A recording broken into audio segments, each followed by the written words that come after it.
Et salut tout le monde, j'espère que vous allez bien. Bienvenue sur ma chaîne.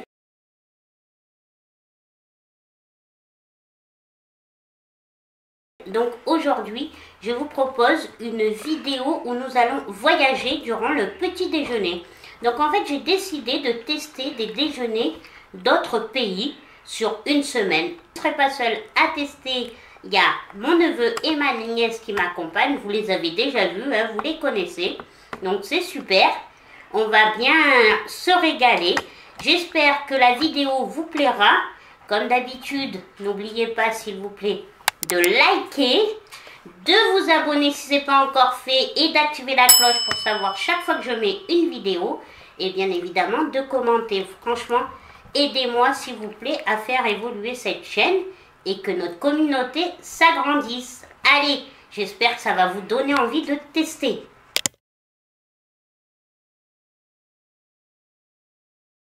Aujourd'hui, on est lundi et pour ce début de dégustation, nous restons en France. Mais avant de commencer, un peu d'histoire. J'ai trouvé, je vais vous conter d'où viennent les petits déjeuners. Donc, saviez-vous que jusqu'à la Révolution, les Français ne prenaient pas de petit déjeuner? Seuls 2 repas par jour étaient consommés, l'un entre 10 et 12 heures, le second en fin d'après-midi vers 17-18 heures. C'est la révolution industrielle du 19e siècle qui va entraîner des changements. Les journées sont très longues, les ouvriers ont faim et ils commencent à manger avant de partir travailler. Le petit déjeuner est né à cet instant. Donc voilà, vous savez quand a commencé le petit déjeuner français. Allez, je vous laisse avec la dégustation.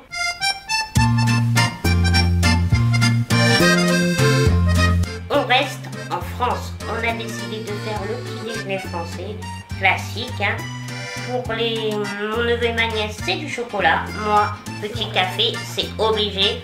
Verre de jus d'orange, petite viennoiserie. Voilà, beurre, confiture. Moi, personnellement, avant de le manger, je sais que j'adore ce genre de petit déjeuner.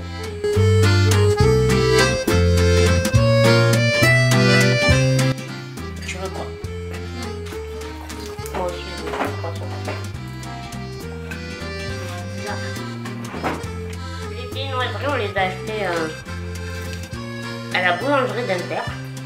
C'est vrai, ils sont bons. Mais personnellement, je les aime. La boulangerie d'Inter, leur viennoiserie, vous me direz, vous, je sais pas si vous connaissez, je pense. J'aime les manger de suite. J'aime pas quand c'est la veille. Je trouve qu'ils se conservent pas trop bien. Dites-moi, petit sondage. Vous êtes plutôt, vous dites, vas-y, montre-le. Vous dites pain au chocolat ou chocolatine. Dites-nous en commentaire de quel team vous êtes. Nous, dans le sud, on dit pain au chocolat. Donc dites-moi un peu vous ce que vous dites. Comme vous pouvez voir, on s'est bien régalé. On avait faim. On a bien mangé. J'ai fini mon café. Et il me reste mon petit jus d'orange frais. Mais bon, tout ça pour vous dire que, je sais pas vous, mais moi personnellement, le petit déjeuner français, comme on l'appelle, avec les viennoiseries et la baguette, je suis fan. Moi, c'est quelque chose que j'aime beaucoup. Surtout quand j'aime bien, ça permet de se retrouver quand on est tous en famille le matin, le dimanche et tout. J'adore ce côté, voilà. Vraiment, je trouve que ça règle les troupes, comme on dit. Donc, et vous, qu'est-ce que vous aimez? Ouais, je sais que vous aimez, mais bon. Tout. Hein? Voilà. Donc, on est rompu. On n'en peut plus. On vous dit à la destination de demain. Au revoir.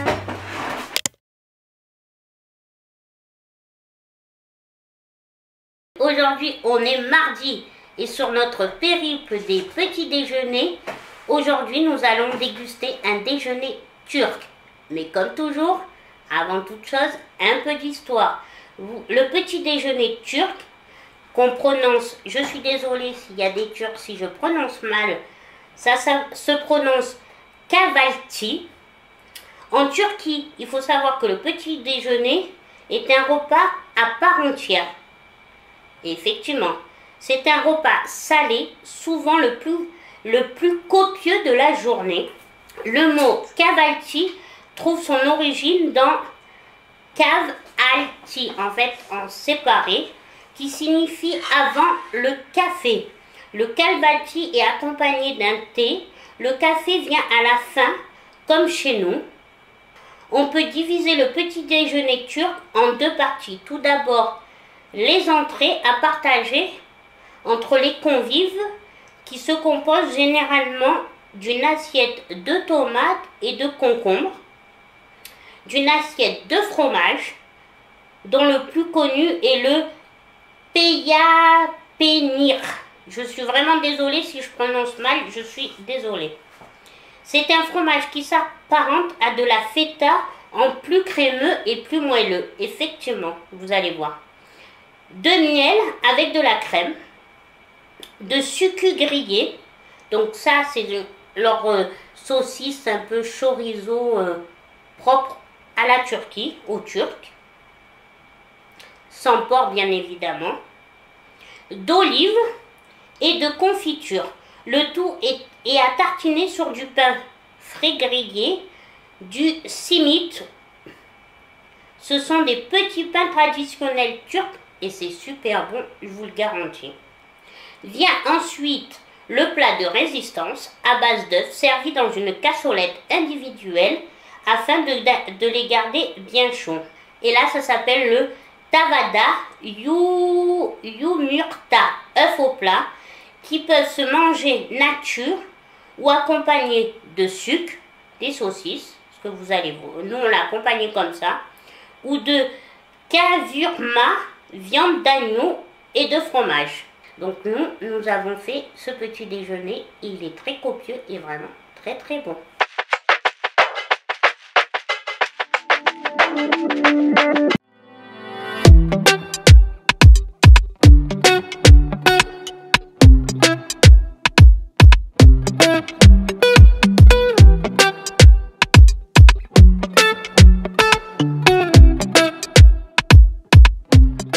Pour cela, nous avons préparé le fameux, en fait c'est leur saucisson, ouais, c'est leur saucisse traditionnelle, ça s'appelle le stuk. Désolée s'il y en a des Turcs qui regardent, si je prononce mal, je m'en excuse. Avec l'œuf, donc comme ça, voilà, j'espère que vous voyez bien. Je vous ai mis juste avant la recette. Après, on a fait, normalement, en fait, il faut savoir qu'en Turquie, le matin, ils déjeunent salé. Beaucoup, en fait, que salé, voire un petit peu sucré, mais vraiment, le sucre, c'est vraiment le miel ou la confiture, une confiture propre à chez eux. Ou sinon, c'est du salé. Après, on a pris, j'ai fait un petit plateau là avec des tomates. Bon, j'ai oublié, j'ai pas eu le temps d'aller chercher parce que normalement on mange des concombres aussi. Et là c'est leur fromage traditionnel qui s'appelle le taïs-peynir. Voilà. Et à la texture, ça ressemble à du Philadelphia ou Saint-Moré. Après, on a pris pour notre déjeuner le pain typique. Donc ça fait vraiment des feuilles très, très fines. Et donc aussi, ils boivent énormément. Donc ça, c'est leur boisson traditionnelle. C'est un lait salé, en fait. Et ça, ils le boivent le matin, le midi. C'est vraiment une boisson qu'ils boivent tout au long de la journée. Et nous avons pris du jus de grenade. Normalement, j'aurais dû faire le café turc. Mais j'avoue que j'ai déjà goûté, pour l'avoir déjà goûté, ça arrache, et comme je suis pas très fan de café très très fort, j'avoue que je l'ai pas fait, je suis restée à mon traditionnel café. Et désolé, hein, mais le matin vous nous voyez en mode chiffonné, hein, c'est comme ça. Hein. C'est du vrai, du pur vrai, on fait pas de semblant. J'ai vu sur internet que le sucre à l'œuf, c'est une recette que les Turcs font souvent Ben, le dimanche, quand même, brunch, vous faites celle-là de recette. Ou sinon, vous avez une autre recette qui mange beaucoup. C'est en fait pareil, des œufs au plat, mais avant sur une base de sauce tomate, poivron. Ça, c'est vraiment celui le plus traditionnel. Maintenant, on va goûter leur boisson traditionnelle. En fait, ça sent comme, pour ceux qui connaissent, le lben, c'est une boisson typique maghrébine qu'on boit souvent pour casser le ramadan et tout ça. Donc, casser le jeûne le soir pendant le ramadan. Donc, pour l'instant, ça a la même odeur. Alors, peut-être qu'il fallait secouer, non? Parce que je pensais que c'était plus épais. Ah, t'aimes pas. Oh, oh là là! Oh là là là là! Elle me fait peur. Attendez, je vais goûter.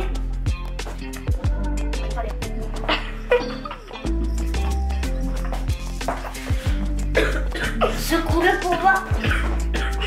Alors en fait, on dirait du yop. Ça a le goût du yop, mais hyper salé. Vas-y, je vais voir s'il est plus épais. Ah, tu vois? Ouais, mais ça reste super salé. Hein. D'accord, mais peut-être... Alors déjà, il fallait le secouer. On va essayer de secouer. Donc ça, c'est pas trop... Pour moi, c'est pas trop mon kiff. C'est pas dégueu en soi, mais il faut vraiment aimer le sel.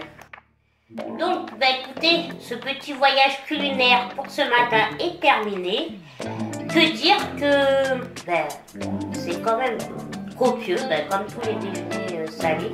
Je crois que c'est qu'en France, hein, vraiment, nous, qui mangeons plutôt sucré le matin. Je crois que dans tous les autres pays, plus ou moins, c'est salé. Mais vraiment, c'est bon. Alors, j'ai adoré la sucre à l'œuf. Moi, personnellement. Hein. Toi aussi. Ça, j'ai adoré.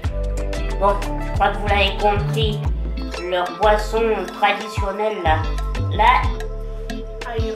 Aïran. C'est le aïran. Pas très fade, mais en fait, voilà, c'est trop salé. Vraiment. Donc, voilà. Le jus de grenade. Ça se laisse boire, c'est du jus de grenade. Si vous n'aimez pas la grenade, c'est sûr que vous allez détester. Mais bon. C'est pas vrai. Hein? J'aime pas la grenade, mais pour ça j'ai bien aimé. Ah, t'as aimé quand même le jus? D'accord. Bon, ben voilà, elle est pas fan de la grenade, mais le jus est bien passé. Et puis, qu'est-ce que... Le fromage, très bon. Voilà, après, c'est sûr, je pense qu'il y a d'autres plats qu'ils doivent manger le matin. Et puis moi j'ai été ravie de faire vraiment ce petit déjeuner. Je suis rompue encore une fois. C'était très bon et sans regret. Je pense vraiment que ça, par contre, c'est un petit déjeuner que je referai. Ouais. Comme tu me referas avec moi, hein. Voilà, donc on vous souhaite une bonne journée et puis on se retrouve pour la suite de notre voyage demain.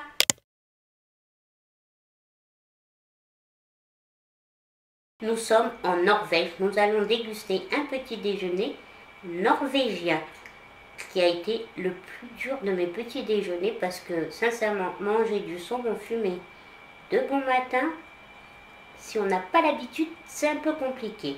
Donc, comme d'habitude, un peu d'histoire pour savoir d'où viennent les origines.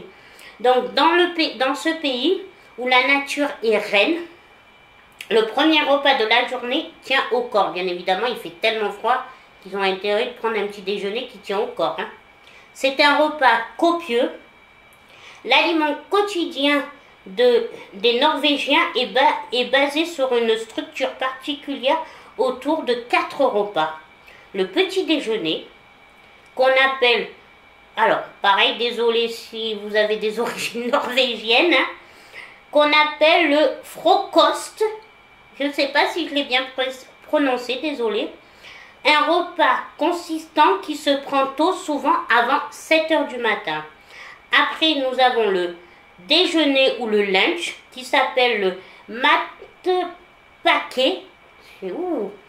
Et lui, il se prend vers 11 h, traditionnellement constitué de tartines ou de sandwichs enveloppés dans du papier à manger à l'école ou au travail. Du dîner, après le troisième, c'est le dîner ou repas chaud. Et là, il se prononce middag vers 17 h, généralement composé d'un plat de viande ou de poisson accompagné de légumes et de pommes de terre. Et le soir, l'encas du soir, ça s'appelle le Veltsmat, qui reprend peu ou prou vers 21 h le contenu du petit déjeuner. Donc en fait le soir, l'encas du soir, vous remangez ce que vous avez mangé au petit déjeuner à 7 h. Le petit déjeuner est à la fois généreux et varié. On y trouve des mets aussi bien salés que sucrés. C'est d'ailleurs surtout le matin que les Norvégiens dégustent le saumon emblématique du pays. Effectivement, du moins c'est ce que nous avons pratiqué. Sous forme cuite, marinée ou fumée. Autres mets et boissons présents sur la table matinale, des charcuteries et pâtés, excusez-moi, du lait, du café léger, des jus de fruits, des céréales, des fromages et bien sûr du pain, ou plutôt des pains qui servent de support et de copieuses tartines. Parmi ces derniers, encore un nom norvégien, je vais galérer à vous dire, je vous jure, c'est la misère. Le knekkebrød de type Vasa. Ah oui, c'est des tartines, vous connaissez les Vasa, voilà. Excusez-moi si vous entendez un petit peu de bruit, vous vous doutez bien, il y a mon neveu à côté. Est un incontournable du petit déjeuner. Très souvent, le pain est tartiné de confiture et de fromage local qui ne cesse jamais d'étonner les voyageurs, le brunost. Bon, je n'ai pas trouvé le fromage, le brunost.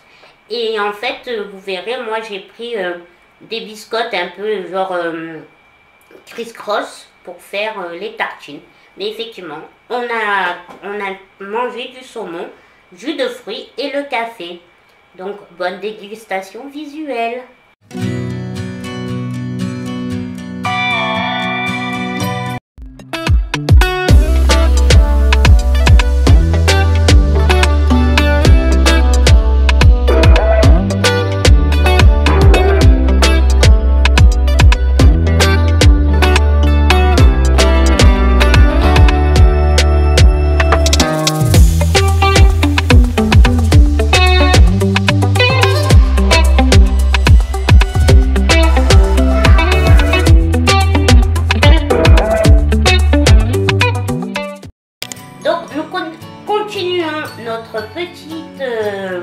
Notre petit voyage, et aujourd'hui nous avons atterri en Norvège et donc nous allons faire un petit déjeuner norvégien qui se compose d'une tartine. Normalement il aurait fallu du pain noir, j'avoue que j'en ai pas trouvé, donc j'ai pris des biscottes genre type criss-cross, pour faire nos tartines. Et il se compose de saumon, de brouillé avec de la tomate et des concombres. Et ils accompagnent ça d'un verre de jus d'orange et d'un café ou d'un thé. Donc on va goûter ça. Par contre, je vous garantis, le saumon de bon matin. Bon, il est 10 h, vous allez me dire. Mais bon, j'ai un peu de mal. Allez, on goûte ça avec vous.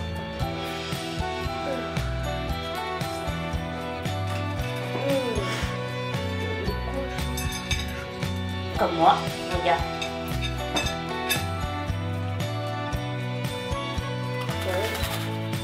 C'est pas dégueu. Ah oui, et en dessous aussi, j'ai oublié, ils mettent du fromage, c'est pas tartiné. Donc sincèrement, aujourd'hui, je me suis resservi du fromage que nous avons goûté quand nous étions en Turquie. Bon appétit! Comme vous pouvez constater, nous avons quand même fini plus ou moins. Ma nièce n'aime pas les tomates. Moi j'ai laissé des bouts de saumon parce que sincèrement le saumon de bon matin, j'ai du mal. Je comprends, c'est leur façon de manger, mais moi j'ai eu du mal. Après, comme on disait avec ma nièce, c'est quand même des déjeuners équilibrés depuis. Ils sont vraiment, voilà, vous avez de la protéine, du féculent, c'est vrai que c'est quand même plus consistant et ça tient plus au corps. Ça nous tient vraiment jusqu'à l'heure du déjeuner, sans problème en faisant des repas salés que nous, comme on fait des repas sucrés, du moins un petit déjeuner sucré, je dirais que ça tient moins au corps pour tenir toute la matinée. 2 jours de sûr que je me sens vraiment rassasiée jusqu'au midi, voire le midi, j'ai pas franchement faim. Donc c'est vrai que c'est quand même des bons petits déjeuners. Qu'est-ce que t'en penses? Est-ce que toi tu te sens rassasiée jusqu'à l'heure du repas ou t'as faim avant? Je me sens rassasiée là, c'est bon.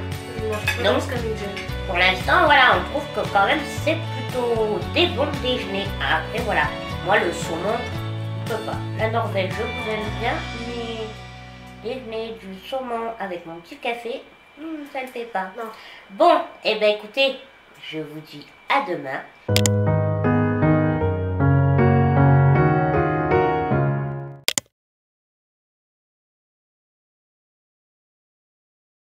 Nous sommes vendredi, dernier jour de ce petit tour, ce voyage culinaire comme j'aime l'appeler, au petit déjeuner, et nous finissons par un petit déjeuner, un brunch bien évidemment, anglais.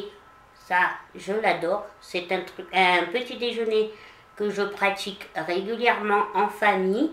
On aime énormément faire ça. Je pense que vous en faites énormément. Dites-moi en commentaire si ça vous arrive de le faire le dimanche. C'est vraiment, quand même maintenant en France, on le fait régulièrement. Donc, avant votre dégustation visuelle, petite histoire sur le déjeuner anglais. Le petit déjeuner complet anglais est une tradition succulare britannique qui remonte au début des années 1800 à l'époque victorienne. Il était composé comme le repas le plus important de la journée. C'est devenu plus tard un plat national. Histoire du Full English Breakfast.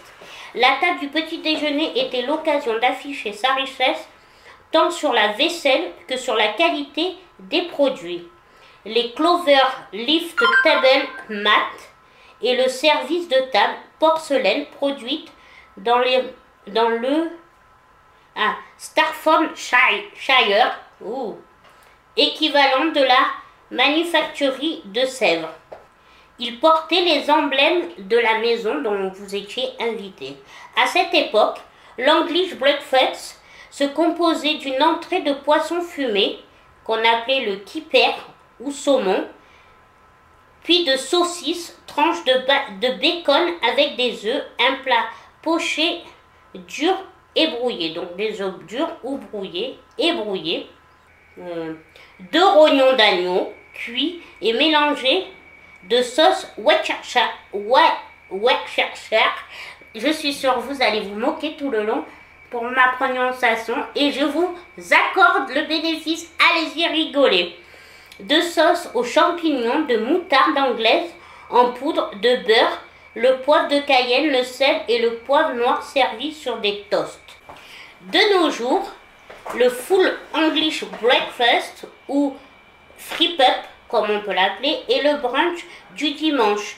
Trop consistant et très gras. Il est au menu de nombreux bed and breakfast. Les ingrédients changent d'une région à une autre. Les Écossais le servent avec du haggis, panse de mouton et d'agneau. Heureusement, j'ai pas testé ça, je vous le dis. Mélangé avec des céréales très poivrées, farcies dans une poche d'estomac de mouton et bouilli dans l'eau.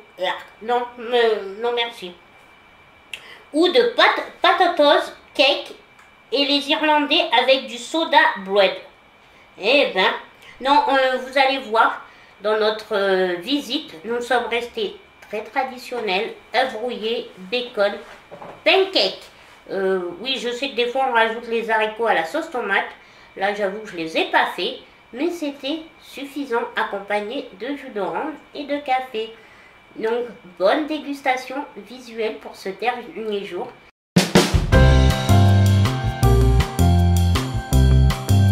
sur notre périple, on se retrouve en Angleterre. Nous allons faire un petit déjeuner anglais. Donc, vous voyez, avec les œufs, le bacon et, bien évidemment, le pancake, les pancakes.